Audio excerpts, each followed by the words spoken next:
2022. We're going to start off with an informational meeting until we get to our regular meeting. Can you give us a roll call, Ms. Thompson? Yes, sir. Good morning. Director Carpenter. Director Coker. Director Cunningham.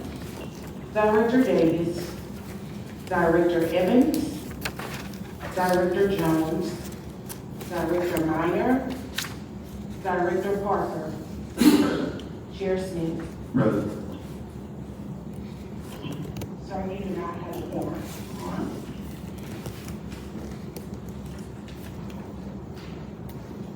We're going to have the invocation and the pledge of allegiance.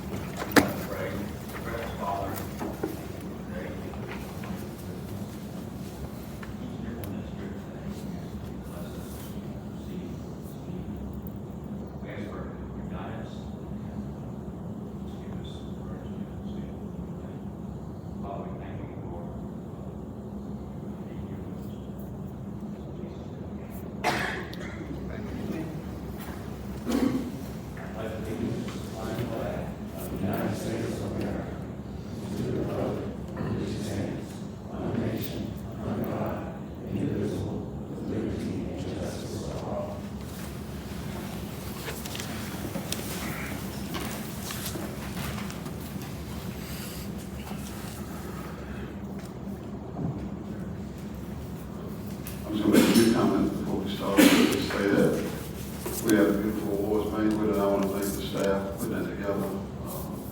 We showed some very important awards to some important employees, and we want to keep that going. Another thing I want to say is that last year was the best year since I've been here. And I want to thank all the employees who put in such a hard work to get us where we are now, and I'm hoping next year is better.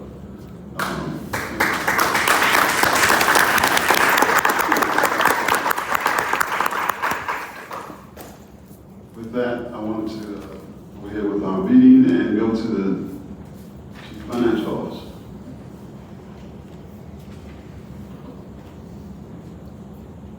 Good morning. These financial statements that we're about to review as of October 31, 1 month into the new fiscal year. Now, hit the high points. A lot of the information in here has been the same each month. Going into the future, we're going to spice it up a little bit with some additional information that we think would be good information for you. We're looking at KPIs, certain trends. But I'll start at page 5, which is probably one of my favorite reports to present to the board. And the reason I think this is an important report because it encapsulates the liquidity of the organization. A lot of times there's a tendency to focus on the cash balance alone. But just focusing on the cash balance alone can be a little bit misleading because there's other things that are important to look at too.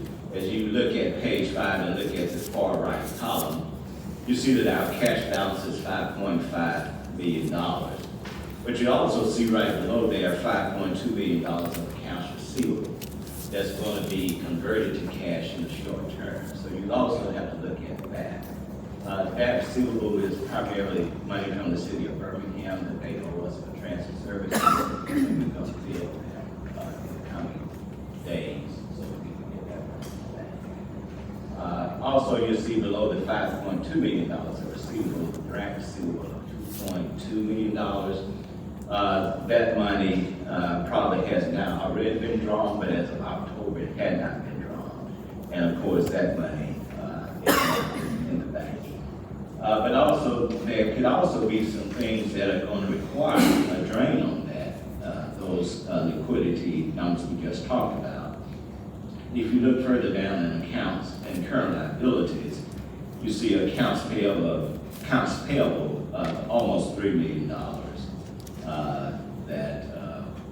That's just routine payables that we owe to vendors had an assistant to pay, but had not paid as of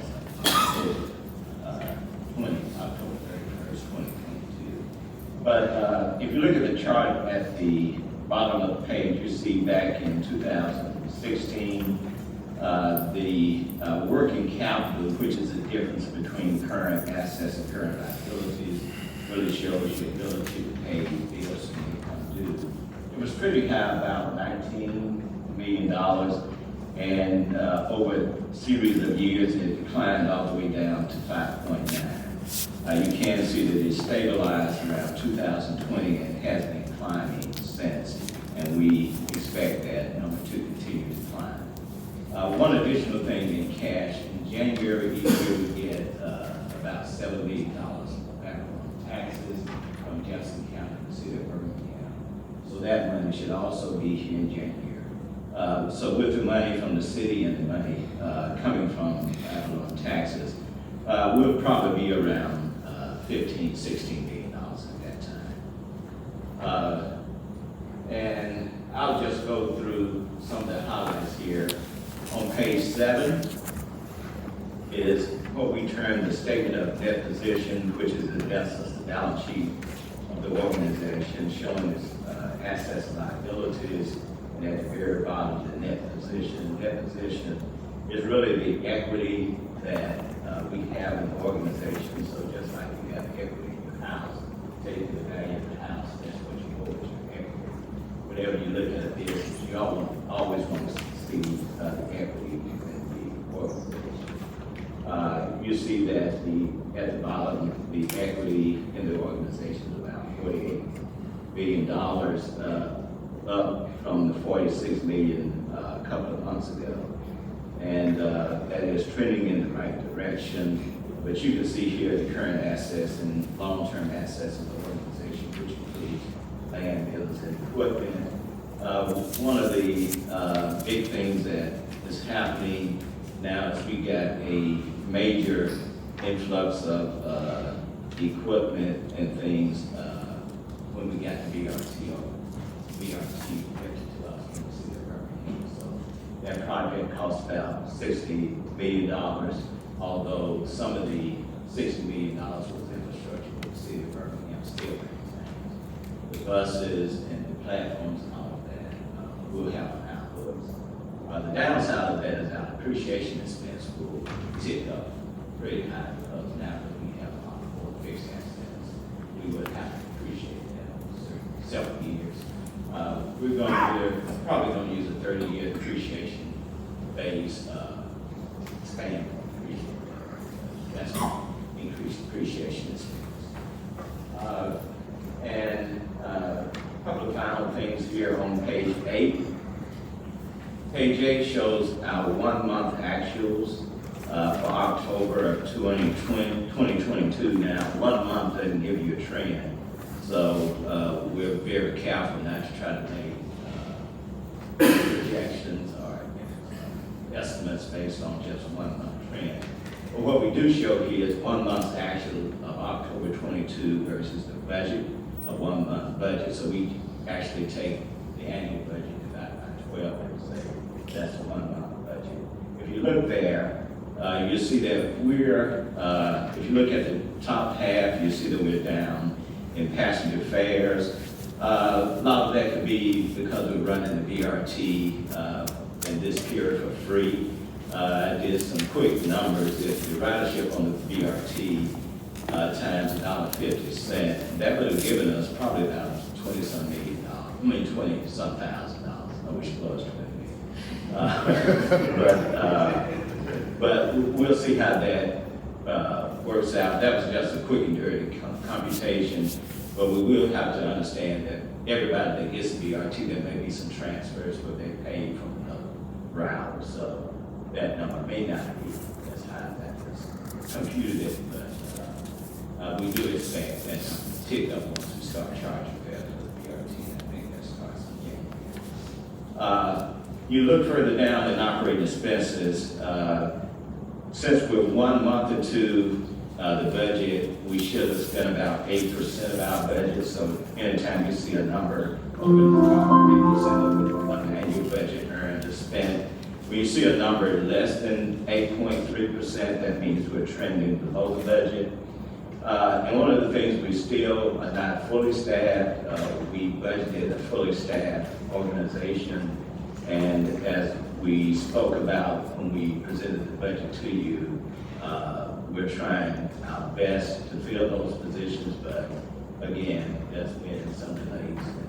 Just transit organizations across the country had problems filling positions, and we're having the same thing.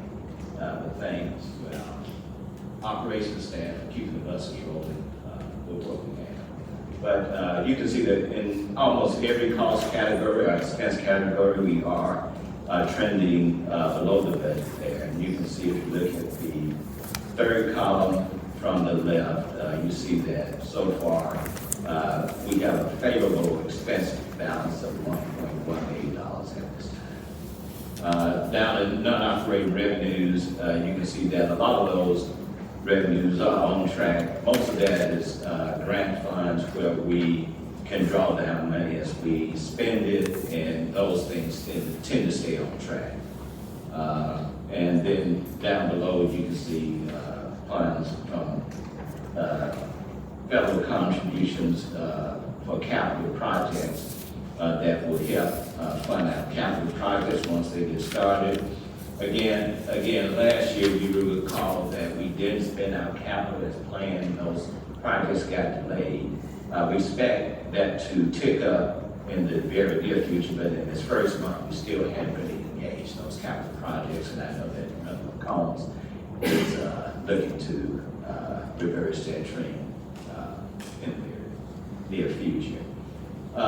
The other reports in the back are just supporting schedules of some of the numbers that we talked about. Unless you have questions on those, I won't go over those. And then in the very back, you'll see, starting on page 15, a schedule of vendor payments, which encapsulates all the payments we made to vendors for the month of October. And it just shows about, I think we spent about $1.6 million with vendors. If you look at the last page, page 18, it does show each vendor, and some of these vendors are actually employees getting reimbursements for traveling per diem. You can see those there too. But this is every check and ACH payment that left the organization, and includes every payment we made to separate payments.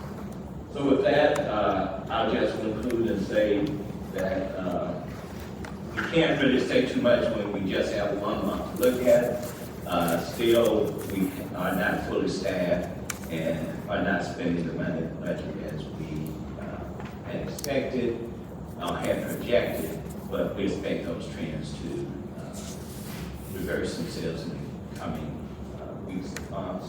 And I did just do a quick graph of our head count in the budget versus the head count that we have through the month of October. We had budgeted 331 people in the budget for a head count. We had about 259 at the end of October, and I just checked through the end of November, we were up to about 265. So we are trending up. We are being able to hire additional staff members and additional operators, and especially paratransit operations. And we hope that trend will continue. So this concludes my report, and I can field any questions that you may have. Anybody have any questions? One question, is Birmingham the only municipality that haven't paid us yet? No, there are several others, but their amounts are so much lower, but we are waiting on money for most of our municipalities, but some of those are probably maybe $5,000 or $6,000.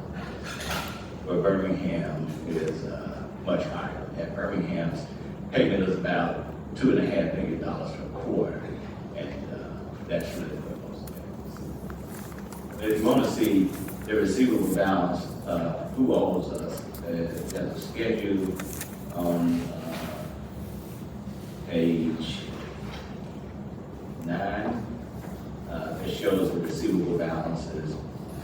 And you can see that list there. the amount you see for Hoover just cut us a check the other day. They told me it was in the mail, so I expect to get that. You see the $3.8 million there from the city of Birmingham that owes us that. And then you see some smaller amounts for Vestavia. Vestavia will, once they approve the contract for transit services, they'll normally pay up front. They pay us the whole year up front.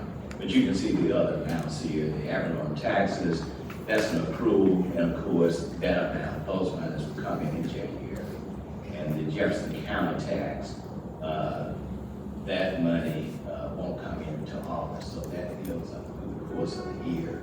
And they make one payment at the end of the year of $2 million in August. The beer tax money comes in monthly, we just haven't received that yet, so we should be getting that. And you can see the other cities, Homewood, Mount Brook, Tarrant, Midfield, and the other cities, what they owe. We're trying to work out the payment with Midfield. Midfield has some financial, well, they have one of their financial people leave, and kind of left there in a lurch and really have to grab some of the finances. But we're working with their city clerk to pay some of the amounts they owe us. So you can see that they owe us about $43,000 through October.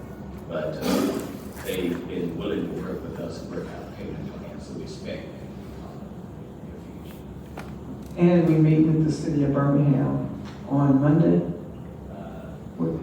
the 19th. So we meet with the city of Birmingham. And so we're requesting that be paid prior to the end of the year. Any other questions? None, Thank you. any report from the chief of staff?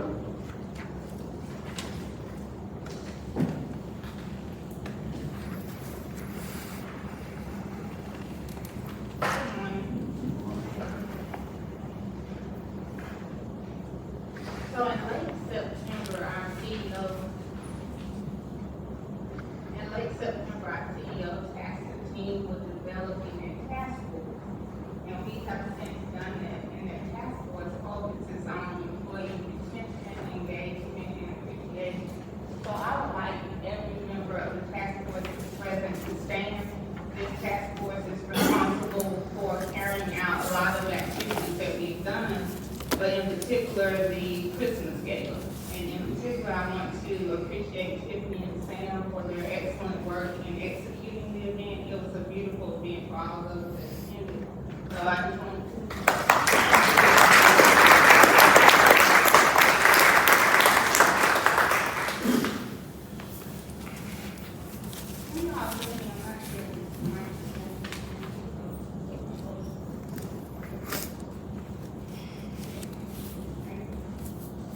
Okay, so I'll just go over some of the items in my report. I don't want to be like Bishop Dickinson and be too long-winded.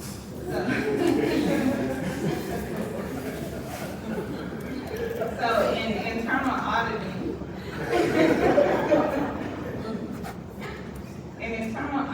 we are preparing for our FY23 triennial review. We received our notice from FTA on November 30th. We are working internally to download all of our documents. The documents are due to FTA on February 3rd. We anticipate the review to take place sometime in August. Because we're still in the after effects of COVID, the review will look a little different this year, so it will be hybrid. So the entrance conference and the exit conference will be virtual, but some parts will be in person. We anticipate the maintenance review to be in person and on-site. So again, that should take place in August, and internally right now we're working on collecting all of our documents. We all know that we had an excellent review last time. The goal is to do the same this time. We have completed, also in line with internal auditing, we've completed our second desk review. So for all recipients who receive CARES Act funds had to undergo desk reviews from FTA. And And so we just completed our second desk review. Initially, we had 2 preliminary findings. We were able to provide documentation to get both of those removed. So the final report should come out sometime next month. Also, moving on to grants. I think Director Shaw talked about recently the $1.6 million transit-oriented development opportunity that we won in conjunction with Woodlawn United and Rev Birmingham. We have some upcoming meetings with those 2 organizations to lay out exactly what our plan will be in implementing that project. But we are very excited about that award as well. Also, there's a SMART grant that we're working on. I think I mentioned this last meeting. We have not been given a decision on that opportunity yet, but that application is in conjunction with the Regional Planning Commission and ClassTran, taking a look at more effective paratransit options in the Birmingham-Jefferson County area.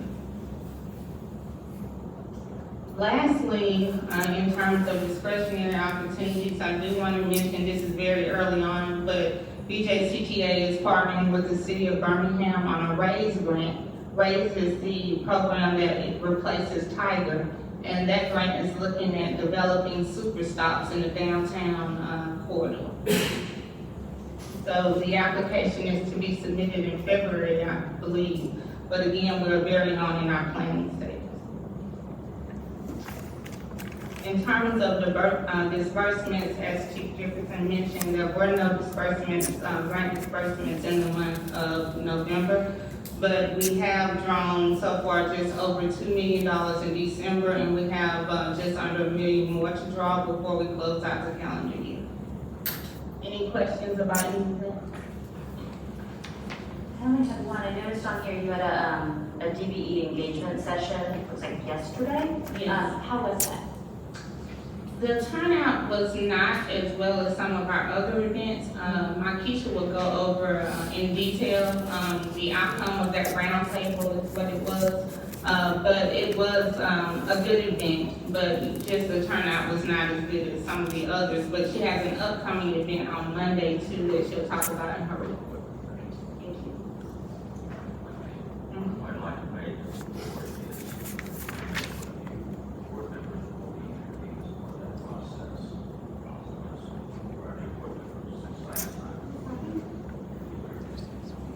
Thank you for mentioning that, and we are starting our mock reviews on March 1st.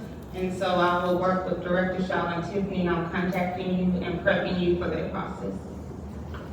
And we have an FTA training coming up the second week of January, so it may be a good idea to get those new board members in that training if they have the time. If you could give us those dates, we can hold them to everyone. Okay. Any other questions? Thank you. Chief Operations update.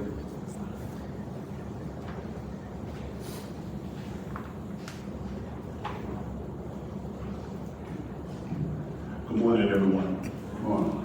I'm going to briefly highlight 3 initiatives that the Operations Department is actually working on to address staffing and employee wellness. One is going to be the Jefferson City CDL partnership. Second is going to be the Innovation Center partnership. And finally, quarterly roundtable discussions that we're planning for 2023. Last month, we were fortunate to participate in the first graduation ceremony for Jeff State CDL program in Atlanta. CDL program began in August, and there was a total of 11 graduates for the course for the class. Members of the HR department as well as training and attending the event. With the HR talked about benefits of being a part of the next team. The training talked about the process. Also, on-site interviews were conducted for those interested in becoming HR operator. Moving forward, we will be participating in the next 3 graduating classes at Jeff State. Also, as a bonus, Jeff State has actually agreed to assist the agency with CDL training and DOT road testing for the new hires, and that'll be at no cost. Next, the Innovation Center. Recently, we have been in discussions with the Alabama Community Colleges, Innovation Center in Decatur, Alabama. Innovation Center is an online program that offers rapid training for Class A, Class B, and passenger endorsements for our passenger buses. This will be a perfect fit once the applicant completes the course. We complete the training, passenger endorsements, outbreaks, and CDL training, thus eliminating MAC has registered for the Innovation Center, and the meeting is actually scheduled for January 2023 with the Innovation Center to discuss further details of the program. Finally, the Operations Department has been in a series of quarterly roundtable discussions in 2023 with about add paratransit employees. The purpose of these discussions is to develop a framework for employee care that will address the following areas: health and physical wellness, emotional wellness, environmental wellness, intellectual wellness, occupational well-being, and physical health. And that actually concludes my report. Thank you. Is there any questions from Mr. Allen? If not, we'll move on. Chief Capital Planning and Project Delivery Officer.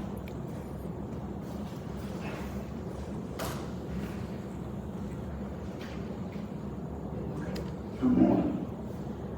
For the first update for capital planning and project delivery, the main things that were accomplished in the last month were we did actually narrow down and identify two final sites for consideration for the maintenance facility. And we'll be working with the executive director and the board once we've had a chance to review the additional environmental data on it and then share that information.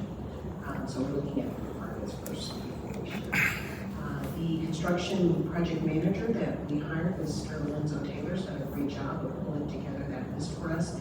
We'll also be working on the upcoming RFP for the new year for the construction, design and construction for that facility. So we're working with procurement on that. Next, we also started the reappraisals for both the East and West Transit Center stations so that we can finalize the deed transfer from the city of Birmingham.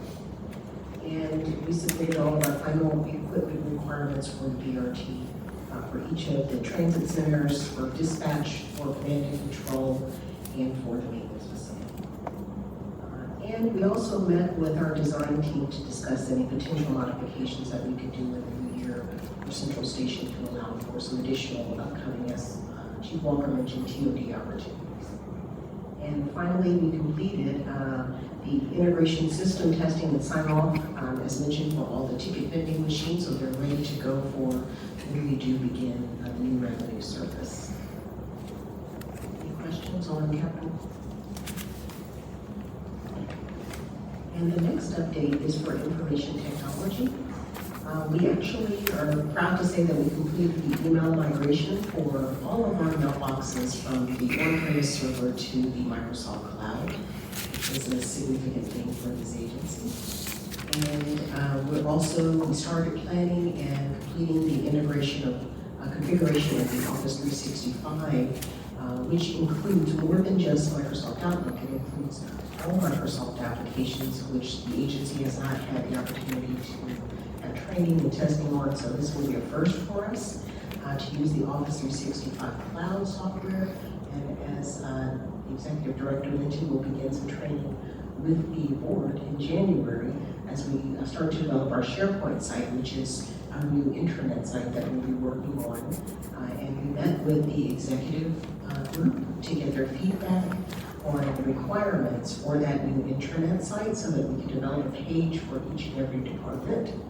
And as part of that, we started the design and development for that site and should have some updates for the next board meeting on what that looks like. In addition, we met with Rico for all of our copier and printer equipment requirements. We'll be updating those and having printer updates as of the new year, January, February, which also includes our ability to start tracking usage with a badge. So we'll have card readers on each of those printers as well. And last but not least, as we mentioned before, the upgrade, which was completed the prior month, also included on-site training. So the Avail team came out in the last month and met with the group as a whole, the executive group as a whole, to conduct training, which was more technical level detailed training. And then they took the time to go out to each office and specific department to meet with them for their requirements and provided hands-on training on the computer for each and every one of those staff members. And that concludes my report. Any questions? I have one question about the app. When is this going to be integrated so we can take payments online? The app is available, we just have to turn it on. We can actually send out and completed some video training for how to use the keyboards as well, so we'll make that available.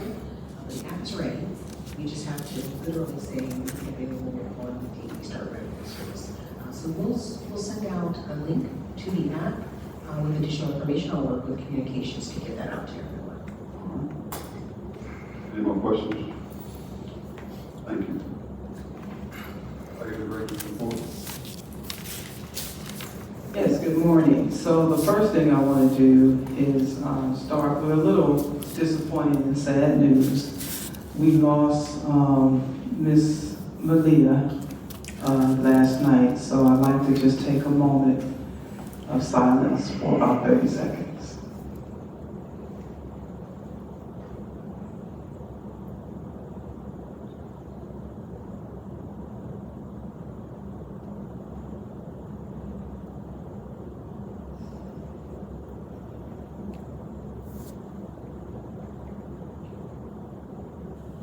Thank you. And we also will be accepting any volunteer donations to submit to her family as well. And we'll keep you posted on the details of the services. And so I too echo all the hard work that everybody's put in this year and all the things that we have accomplished and what we're doing, and especially the Gator.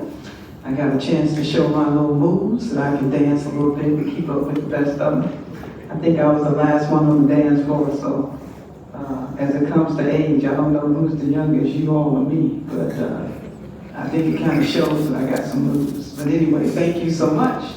That was a wonderful event, and so as well, we, as all the chiefs have already reported, we have a lot of important things coming up. We got the FTA Triennial, which is very big, it's huge. And so we're working separately to ensure that that goes well. That is a priority. We have worked out our workflow process too for our board meetings. We do recognize that your information comes a little right before each meeting. We are correcting that, so I just want you to know that I recognize that, and we have been working on our workflow process, which we have finally finalized. And so I have my executive meeting tomorrow, and I'll be sharing that with the rest of the team. And let me mention also that I know you saw the news in between the last board meeting and now, where we were called to the carpet on some missed routes, on some missed trips, not missed routes, missed trips. And let me say that we have met, and I have tasked Gerald Alfred with a campaign that we're going to be running next year. I won't mention what that is because I don't want folk holding us to that in this public meeting right now until we work through that task force to continue to work on our efficiencies. But we have, as you know, approved VIA last board meeting, and I'm glad to say that even with not as much marketing and branding for that has come out yet, that we have seen an awesome ridership at night. So we are, remember, we're running our services concurrently with VIA right now in the nighttime service. And so our buses are still running at night, and we'll continue to do that until probably sometime in the end of January, early February. And VIA is already, Watanji can go through those numbers with you in her report, but I think you will find it's very, very interesting, and it will blow you away the number of riders that are riding that nighttime service already. And so it is working along with the BRT, and of course we've already went through the expanded route for the nighttime zone, which is Zone 1, which covers, I think, some of Avondale and some of the east. It goes out to the west and to the Lakeview, so that there's some entertainment district that we're getting now in the nighttime service. And so that is a paid service. Our complimentary services for the BRT will end as of December 31st, and we will start charging as of January 2nd for our BRT. But our numbers with BRT have been outstanding.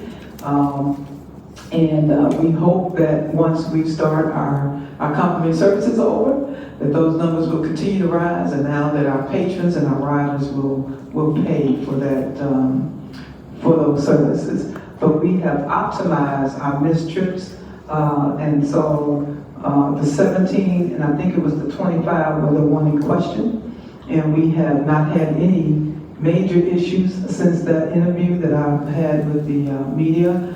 First, I wanted to apologize for us missing the service, because the fact is we had some missed trips. And so we don't want our riders not to get to work on time. So we pay close attention to our highest riding routes, which is one is that 17 and that 25, and we wanted to make sure that, and some of our paratransit. Now I think our paratransit is pretty much, after this training class, is going to be fully staffed. Right now, they've got like 30, and I think they're down 31 active operators, and we have budgeted 41. And so as you can see, we're closing the gap on some of our non-CDL operators to ensure that we can meet our services, because we got a pretty big paratransit operation in terms of the number of people. I think for the year we had over like 200,000 rides, and so that's a lot for an agency our size. And as you can imagine, we are still struggling, like Lynn said, with some of our reduction in staff in terms of the number of people that we are recruiting. We're doing a great job recruiting. It's just still a very competitive environment. We're still down a number of operators. We're still down a number of professional administrative staff. But I guess we could have a bigger problem like some of our sister agencies have, where they're down, 50,000 people, or they're down, 500 people, I should say. But the industry as a whole is down 250,000. And so with us being down about 70 people, it's probably not the worst thing that we're experiencing in the industry. But I'm looking forward to our VIA services. I'm looking forward to that partnership. We also, I want to mention that we did get a letter from the union, and so Sam with legal will be meeting with, he'll be meeting with us after this, and I had expected that, of course, as you can probably imagine. And so with a workforce shortage, we really don't have any other choice but to work with private partners for on-demand services. We are looking to increase our microtransit as we are planning to work on that, and you'll hear more about that in the future. And so I do want to end with some goals that we are looking forward to in the next year for our 2023 fiscal plan. And we will be executing. You'll start to see these capital projects moving. We're going to be executing them. We're going to be moving forward with some of our design and planning. We're going to be working our TOD policy with you, with many of you. I've asked Director Becky for some time so that she could help me with some, possibly a TOD summit, which all of you will be invited to, as well as any of the TOD planning. So if you're interested in that area, please let me know. But we're doing some footwork and some groundwork first, so that we can bring you a framework before we bring you anything. But we got a lot of opportunity. I continually meet with external partners. Perkins put together a great meeting yesterday with Kathy Sloss and Bishop Moody, who is doing some stuff in the downtown area, and he has a wonderful plan that we actually saw, and so we need to be a part of this downtown growth. And we're gonna be moving pretty fast. That's one of the goals for 2023, is to develop a good, sound TOD plan and put out an RFP for potential TOD partners, because one of the things I've tasked Chief Walker with and Chief Glenn is to make sure that we draw down our federal money quickly. We draw down as much as we can every month so that we can show that we're spending our money so that we can continue to win awards. And we're continuing to partner with various organizations on grants. The city of Birmingham just approached us about another grant where they will not be asking us for a match. But many of the TOD projects require public transit elements. So it's kind of difficult right now with the infrastructure law to do anything outside of public transportation. And so that's a good thing for us. We also continue to work out many of our processes and procedures internally, so we're going to continue to do that. As well as we are the task, just so you all know, that we are being fiscally responsible. Each director and manager each month has to review their budget spreadsheet with finance. We go through that budget spreadsheet, so anything that ends up on your accounts payable, we know that it's in budget, and if it's not, it's questioned. And I don't care if it's $1 or $2,000 or $2 million. If it's not, if it's in your accounts payable, it has gone through a process, because each manager and director has to submit me a budget actual spreadsheet every month. And so I just want you all to know that we are looking forward to a great year for 2023. We're going to be calling on you a lot more as our board of directors for strategic planning and positioning. My goal is to be out externally next year, to meet more partners, more organizations, to ensure that Birmingham Transit is in discussions with anything that's going on in the city and other municipalities. It's just not the city of Birmingham that we're looking for TOD opportunities, right? We have other municipalities in Jefferson County that we also work with, that we also are setting up meetings. Perkins and I had a meeting yesterday where we talked about just external partners. And so, as I told the staff, if I'm sitting inside, that means we're not getting anything done on the outside. But I also want to just recognize you as our board, and we want to appreciate you. We want you to know that we appreciate you too for all of the hard work, for the time that you put into this organization, and thank you for allowing me the freedom to work the day-to-day operations to get this company where it needs to be. And so, staff, would you just applaud the board as well for all the stuff.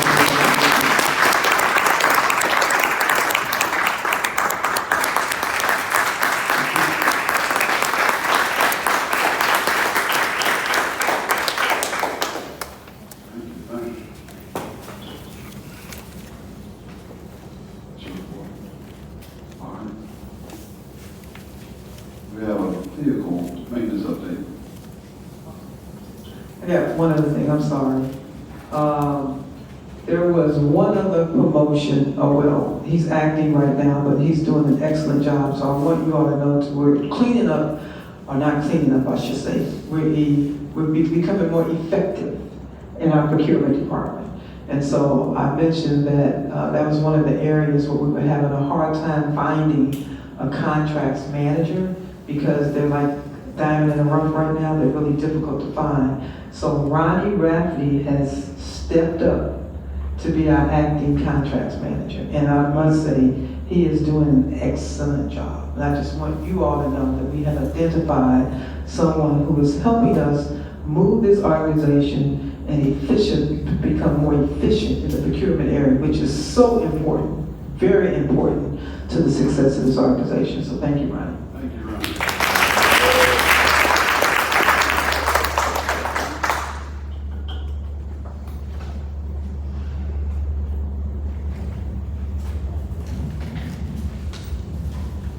Good morning, directors. Good morning.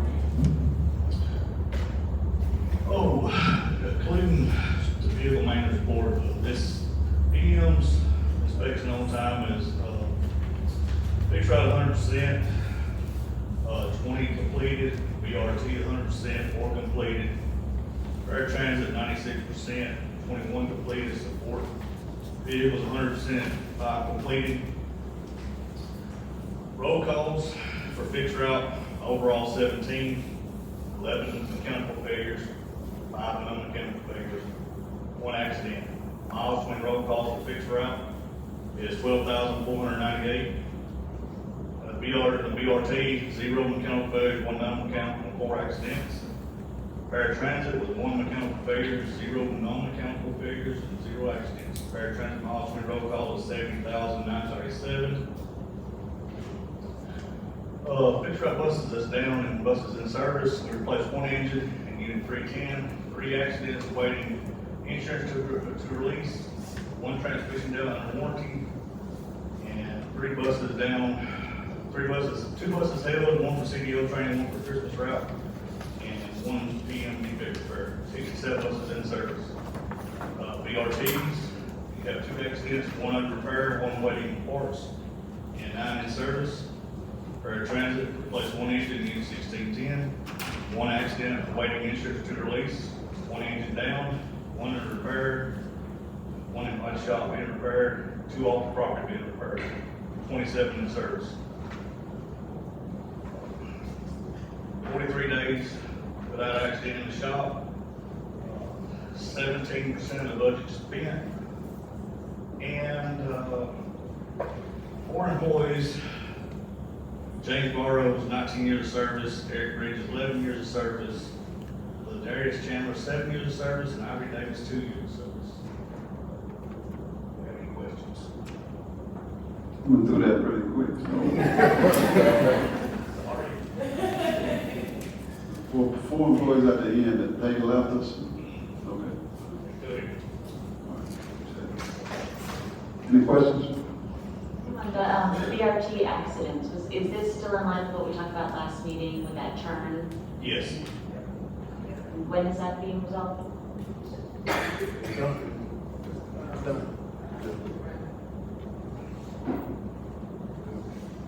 Yeah, we took a couple of steps to resolve that. First, immediately, safety and facilities went out and installed, what we call lineators,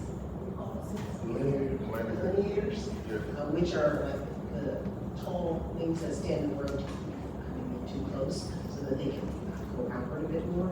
In addition to that, long term, we had a meeting with the city and talked about how we could redo the road, which is like 57 on the side there. I had my construction manager to meet with them, and we were considering whether or not we asked if we turn it into a one-way.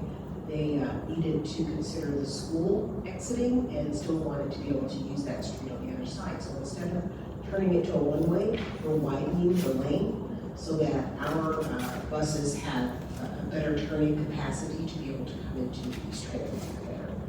Third, we're working with our design team as the initial design did not allow for the building to be modified due to historical purposes. And so we're looking at other ways that we can redesign the concrete, including lowering that curb so that it's not as high and it doesn't touch the rim of the bus turn. So we're still in the middle of redesign. Those 2 accidents, were they before the delineators were installed or after? Before. Any more questions? Safety update. Thank you.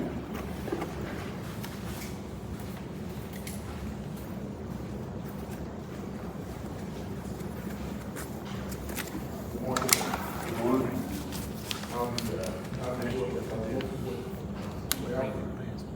discuss with partnership with training, Bob, and we have working operations, facilities, and all our teams, those who come down training, and we have, we just graduated last week, 2 of these and we not at stuff, and they get to come together, we are now at the training, and we have these 4 that's in the process, and late December, or nothing like it,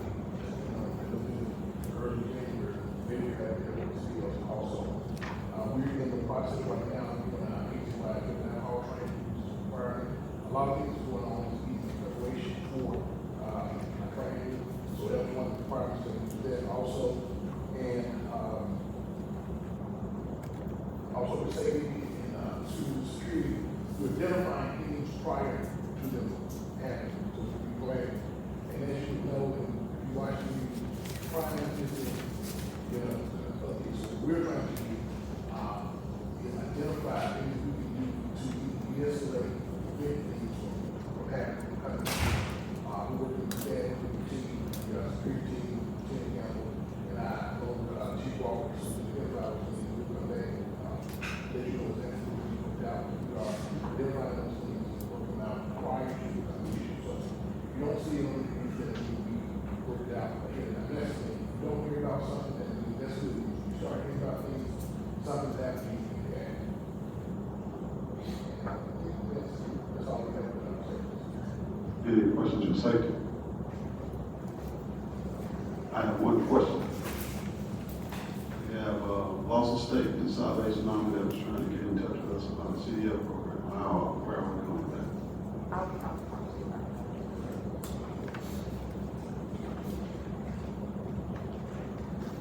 We have a plan update. You skipped operations, chief. Operations.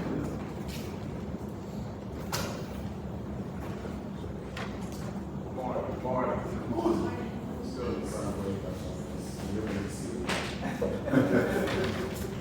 Well, they've done a good job. So that was happening.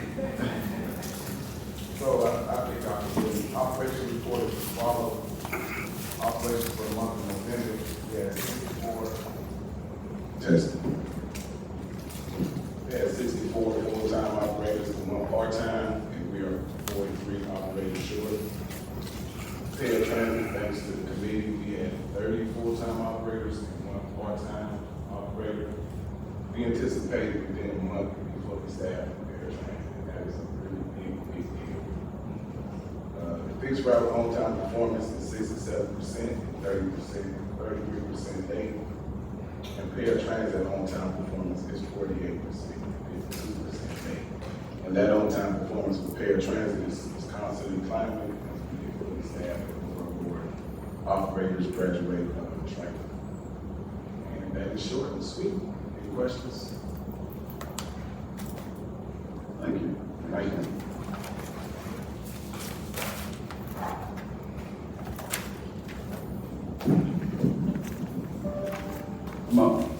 I'm gonna make a little change in the schedule. We're gonna go ahead and go into resolutions so that we can get it voted in. Then we go back to planning. Okay. All right. We're gonna have a discussion on each item on the resolutions. Sir, Resolution 2023-17, approval of Resolution 2023-17 granting authority to the Executive Director, CEO, or her designee to adopt the updated agency safety plan in compliance with the Federal Transit Administration. Hearing the motion, is there any discussion? Or let's move it first. I have a motion. And so moved. Have a second. Moved and properly seconded. Any discussion on this item? If none, all in favor say aye. Aye. All opposed? Any abstentions? That resolution passes. Resolution 2023-18, approval of a resolution granting authority to the Executive Director, CEO, or her designee to execute the third one-year option of renewal with EcoLane USA, Inc. to provide maintenance and support for BJCTA's paratransit software. Need a motion? So moved. Have a second. Been moved and properly second. Any discussion on this item? I have one question with EcoLane. We had some problems in the past. Does this software work with paratransit? This is the existing paradigm on global options. This is the one that we previously had with paradigm that was already in place. Yes. We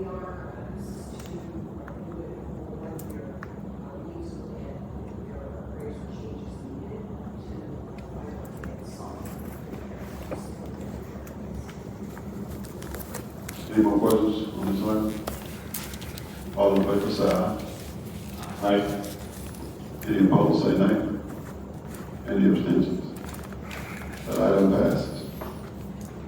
Resolution 2023-19, approval of a resolution granting authority to the executive director, CEO, or her designee to amend the current contract between the Birmingham Jefferson County Transit Authority and Yvonne Green Davis Esquire. Is there a motion? Is there a second? Any discussion on this item? If none, all in favor say aye. Any opposed? Any abstentions? This item passes.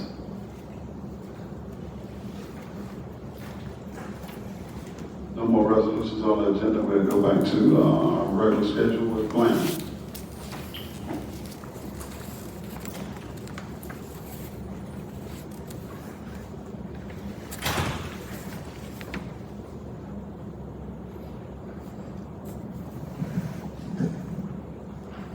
Good morning, Board of Directors.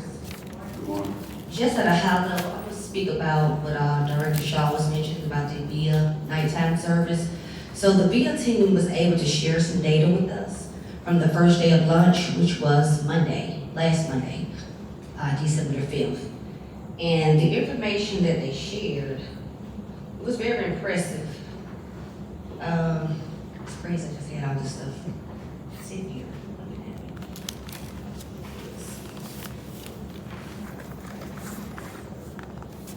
For the first few days, there was 148 completed rides, 99 active riders, which they found out that they rode more than once. 61 new accounts were created, and they had an average wait time of only 6 minutes, with an average of 2.9 trips per vehicle hours, and that was just for the first few days. That was very impressive when they sent this over. And like Director Shaw talked about, the coverage area, we extended the coverage to go all the way down to Avondale, so it goes down to 41st Street, serves all of those breweries and pubs on that end, and then lots of Lakeview.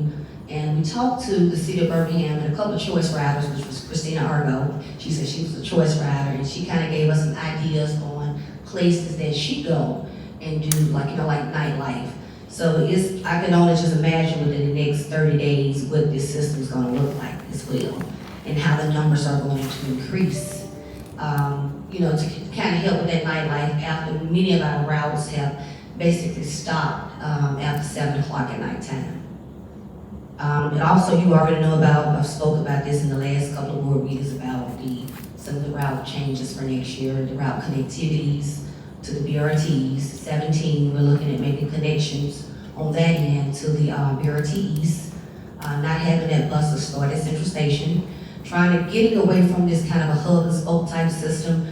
Now that we have the BRT stations on board, now we can make more connectivity to our routes, where the buses don't have to come into the Central Station. The same as the 48 that travels on 18th and 6th Avenue South. We don't have to bring that bus to Central Station. Those connections can be made at the 6th Avenue South platform. The 25 that travels the same corridor as the BRT of First Avenue. That bus will still come to Central, but it would now travel in the way that the 17 travels on the back end of the roads, still picking up those people in Avondale, but still connecting up to the BRT East and continuing this trip to Centerpoint. And we will be creating a new Route 7 for the city of Fairfield, removing those small trips off the existing Route 5, but make a connection now that Fairfield will have their own standalone route that would kind of start at the BRT West and end on the Dollar Tree on Aaron Aronoff and back. So all these things are to come, as well as making some small things that we'll bring before the board next month to talk about how we could adjust some of our current routes and the frequencies to kind of meet the demand of our current staffing right now. Any questions? BRT numbers, how many riders per day? Is in your board packet here, but let me go to that. And I can kind of give it to you for the next couple of, from when it started. And let's just speak about boardings, because that is the numbers that we report to NTD, which is more of your people who are actually catching your route versus the ones that are getting off. When we first started BRT in September, which was just a few days, we had 3,693 riders. For the month of October, we carried 13,855, and then for the month of November, 13,784. So it's increasing as we go. Any more questions for Glenn? So also let me mention about the optimizations and the planning for next year, which I did forget to mention in our report. So the planning committee for the next month is probably going to be very important, because there we'll start to talk about how we plan to optimize some of the services. So we know we have to do this in phases, because not everybody's going to be happy with the changes, but we're also going to start community engagement meetings. And so, just so you all know, the first quarter is going to be probably a lot of planning, a lot of community engagement, and we'll be running concurrently services with VIA, as I stated, until people get used to using VIA and not our nighttime services. And then with some of the BRT connections, that's going to also come, the operators are going to bid on those new things, those new schedules in January. So we probably have a rollout around February. So for the next next committee meeting, we're going to be bringing a lot of information, maps, and possibly another new change for VIA. We saw a place where we can gain 5 drivers if we just did something to some of the other routes, like reduced some of the other routes and replaced it and converted it with VIA, and then take those drivers, those CDL drivers, and put them on routes where we have a lot of missed trips. So we got a lot of things that we're planning, that we're doing. We're also looking at a massive redesigned system, but that's probably going to come later in the year. So we're going to make small changes, but just know that our system has not been has not changed in 30 years or more. And so that means we have stops that we don't use anymore. You see DART signs, and I didn't even know anything about until recently. So we're going to be actually looking at our bus stops, our shelters. That's a capital project. And so Batanji and Dorinda and I and the rest of the team, just know that it's going to be an interesting year for changes to our routes. And so we probably can expect many members of the public to come in from time to time. So we can't make everybody happy. The key is to recognize where we are and we be in the right place at the right time. So that's what we're working on now. So that's a huge project, and we have consultants that you've already approved, working with Batanji and myself. She's just hired a new planner as well, a senior planner. And so you are fully staffed now? She is fully staffed now. She is no longer a one-woman show.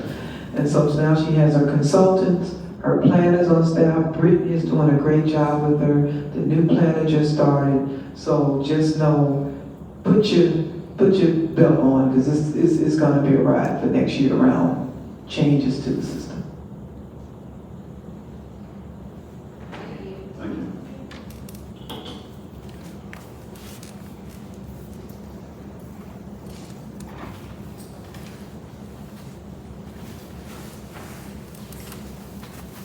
We got items for informational discussion, human resources.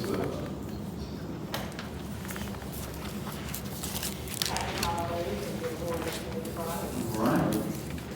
I want to start by putting a little bit of context around some of the numbers with respect to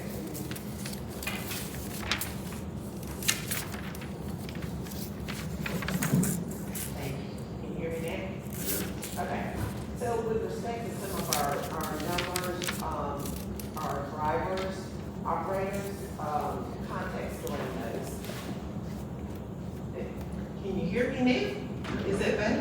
Okay, all right, now. So I want you to know that we are actually up, just to put context around the numbers, because it's good news. We're up from 26 active paratransit drivers to now we have 33 active drivers, 7 in training, 5 are in revenue training, and 2 in the classroom. And then we have 1 on family medical leave. And so that's up to a total of 44 from 26. So I think that's good news. We're also making progress on our fixed route drivers. There are 63 active fixed route drivers, 2 in CDL training and 1 in classroom. So I just wanted you to have that context with the numbers that you heard before. And so to your question, Mr. Smith, we are working with several community colleges, including Lawson State that you mentioned, to develop relationships. Tracy Morrison, our recruiter, is actively reaching out to the career services areas of each of these colleges and forming relationships so that we can continue to work together. We also had a very good visit with the Salvation Army, and I know that they have a CDL training program, and we visited the site and, vowed that we would continue to work together, and Tracy would also spend time over there getting to know the folks and making sure that we have access to those folks that complete the CDL training. We're also making use of online platforms like Indeed to do our recruiting, and we're working very closely with Ms. South and her marketing department to make our advertisements for our jobs stand out. So that's some of the things that we're doing in recruiting. We believe we're going to continue to be successful and get people in and get them to stay here. We also have on the front of our training for performance evaluations. We're going to start performance evaluations in January. And we had NeoGov here. NeoGov is our system that helps us with various HR functions. One of the functions is perform, and we had a representative here that trained the HR staff and helped us to design a program that fit UJCTA, our needs, and then we also trained with various supervisors that are going to be implementing the program and doing performance evaluations next year. We completed our employee survey, and at the end of this week, we're going to be getting results so that we can work with those results and address any concerns that the employees have presented to us. Do you all have any questions? I have one. Be easy on the new girl. All right, so it's just a recommendation. If you can look into ESD and Decatur or CDL training as well. Yes. Absolutely. Yes. ESD. Okay. We'll make sense of that. Any other questions? One question. I've run into the president and the vice president of Lawson State, Yes. and we have given them a decommissioned bus. They use that now to train, and they have an 18-wheeler over there, and they're about to get a truck simulator. So it's important for us to get with Lawson State to find out what we can do with the partner. They really wanted us to partner with them. We really want to partner with them. We'll do it. Can you get that information, who you talk with, to Director Got Page? it to it. Okay. Mr. Crawford, the vice chair, is the one that I usually talk to. The vice president, and I think Tiffany knows Mr. Crawford pretty well. Okay. And we also had a CDL operator, she was an 18-wheeler, I met her in the hallway, so, we're getting some good people. Do we know where she came from? Drove 18-wheelers? She was driving school buses. Oh, school buses, okay. We get some good ideas.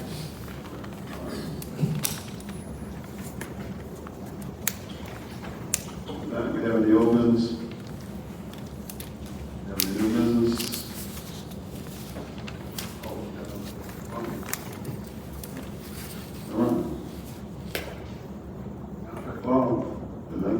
we don't have anything for we're changing that to procurement / contract law is in your package. And then, I think, Keisha to give her overview, especially about the DBA calculus. Okay. And That's just on your also roadmap. note, and just also note that December is probably not the greatest month, but we're trying to get more people to recognize our name, but low participation in December is standard. Good morning, Director, Good morning. and I'll be really brief. So yes, we did have a DBE engagement session, our last of the year. It was in this room yesterday. We had 10 attendees, 3 of which came from Georgia to be with us. This was a roundtable discussion. We wanted to end out the year actually hearing from the attendees what they need, what they had questions about, and what we needed to focus on to go into 2023 when we're planning the next set of, and so we got some great feedback. And in reference to what Chief Walker was speaking about on Monday, December 19th at 2 p.m. at the airport, we're partnering with the Birmingham International Airport and the Birmingham Business Resource Center to have a work session for small businesses that want to be DBE certified. And so this work session is a 2-hour session, and we're gonna have people on hand to actually walk them through the steps. Everything, of course, except the site visit and that thing, but to have unique conversations to that apply to them and help them to be certified. So we're excited about that. Again, that is going to be on Monday, December 19th, 2 p.m. at the airport. And our next tentatively scheduled DBE session will be next year in March. So there'll be more information forthcoming. Have any questions? Any questions? Thank you. Thank you. We have any more reports?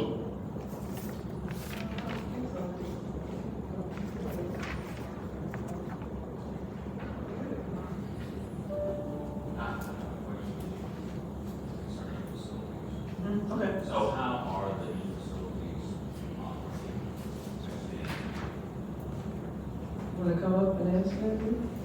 I'll give you the, Any problems during the turnover or post-construction problem?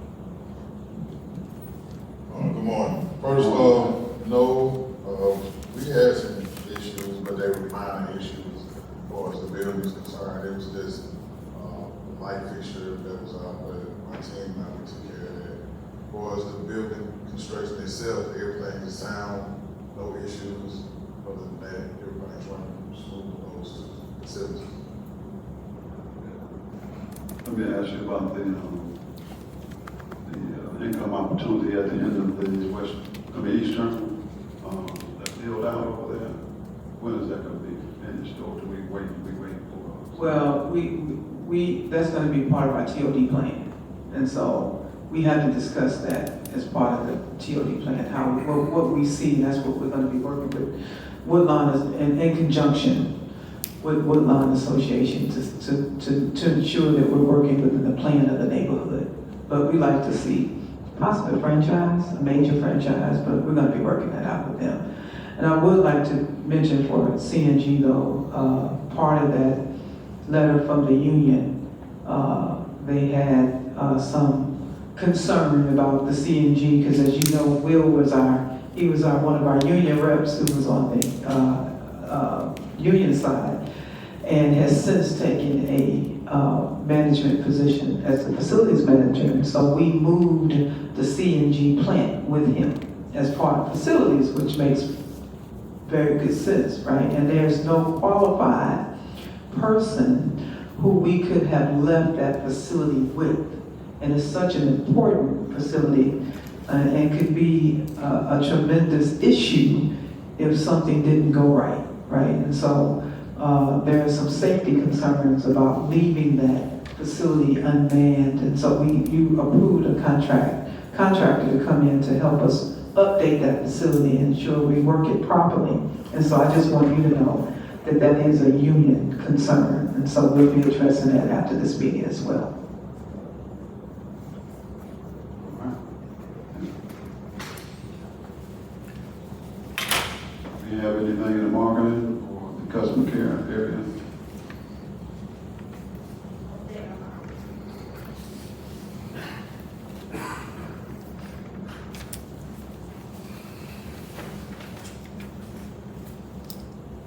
Good morning. To the board chair. The marketing team has been really busy and really excited about the turnout of things that we've had going forward. In addition to just responding and staying on top of media inquiries and making sure they're able to speak with Director Shaw and get a positive perspective of what we're doing here at MAX. We have also we completed our holiday bus wrap this year, so if you haven't seen it yet, you can see it out on the routes. We also did the Angel Tree program with Salvation Army, and so that was a huge success for us.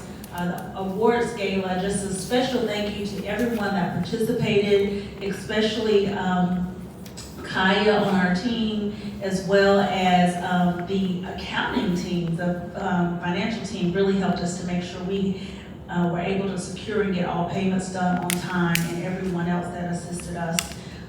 We will be looking at the marketing plan for 2023, and we will also be working with VIA to continue branding for the nighttime service. And then we will be getting with each of you to take new headshots for 2023 as well. So we'll be doing that for the board as well as for the C-suite this year and the executive team. So we are looking forward to a really exciting year. Just this week, we had Women Under Construction out as well, and they utilized our paratransit bus and then one of our vans as well to go out and service the community. So it's just been really an exciting year, and we're looking forward to next year. Any questions? Let me see, I have one question. There's a good looking lady on that jingle bus. I don't know if y'all seen that. Oh, you on the jingle bus? All right. I had one question, but I would probably get it in right too. Yeah. Okay. And I think, and one other thing I have is that, we have the board, after board chair committee meetings coming here next year, which we expected around 400 or 500 people. And we wanted to make sure that went off, not edge. Yes, and we will be planning for that as well. So that'll be a whole nother initiative for us as we look into next year. Yeah, we'll be having meetings on that, so in the early part of next year. And then also, we appreciate the board members that are able to go around after this meeting and judge the holiday doors. Our teams have been very excited and looking forward to having you come by. So thank you for your participation. All right, thanks. Thank you. So they're doing a first and second and third prize? Yes. Yes. Any customer care?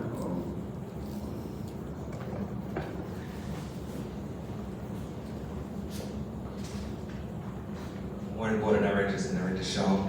Just a quick update. In our paratransit call center, they took about 10,000, we accepted about 10,982 calls last month. And in Fitz Route, we had about 16,469 calls. The number of calls would be off just a little bit because we did have phone issues for about a day and a half.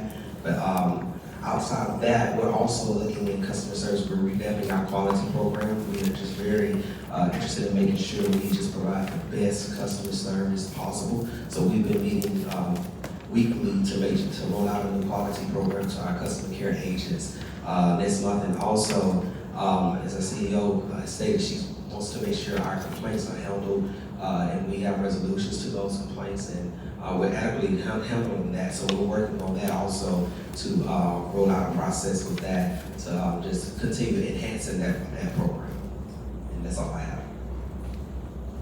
Are you short on customer service reps?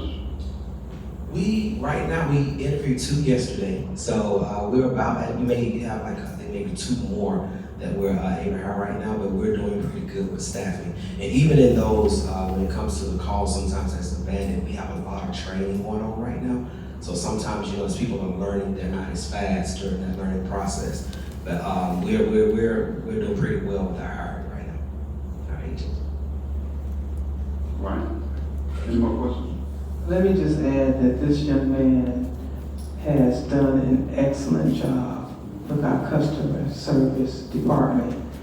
And I don't get any complaints anymore, which is wonderful. He wards that off for me. Somebody came up to the office yesterday looking for me, and he stepped right in I didn't have to deal with that at all. So he's not only our customer experience, a customer service manager, he's also our customer experience person. So Trey, you are doing an excellent job, and I want the board to know that this is not an easy position to be in because of the number of complaints we get and the kinds of complaints we get. But and not only in Central Station, where they are accosted and everything else, but he handles it very well. And I just want you all to know what he's doing.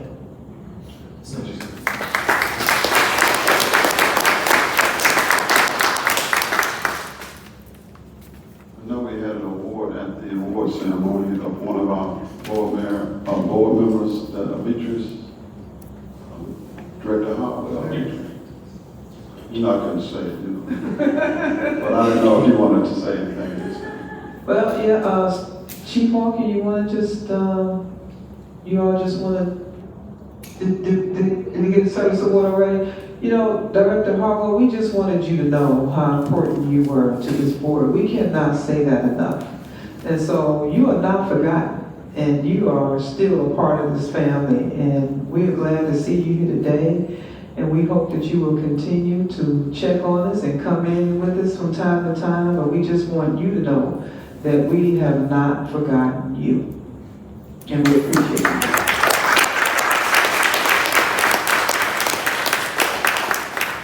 He's already volunteered for the foundation, so. Oh, good. Good. Excellent. I'll add his name. All right. We have any TCAT report, anything? Yes.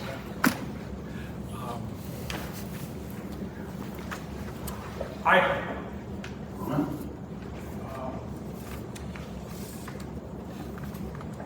don't have much to say. I just wanted to say that we're moving full speed ahead on our Action Coalition for Transit campaign for the state of Alabama. And we, as you can see up on the monitor there, this is a new poster we created. This is part of what we call our transit story. So we have 3 people there talking about why transit is important to them.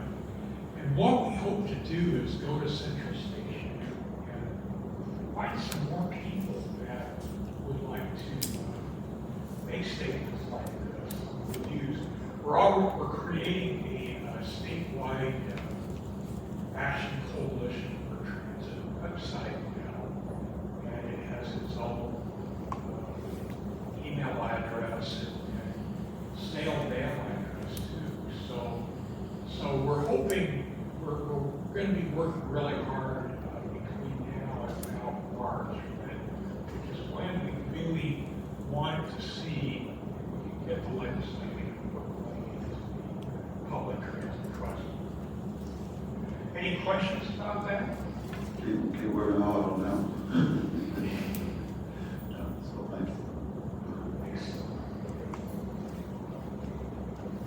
All right. I mean, usually we skip all the reports, so I didn't know, so I'm sorry if I go too fast. But any old business? Any new business? If not, we'd like to adjourn this meeting. Thank you for coming.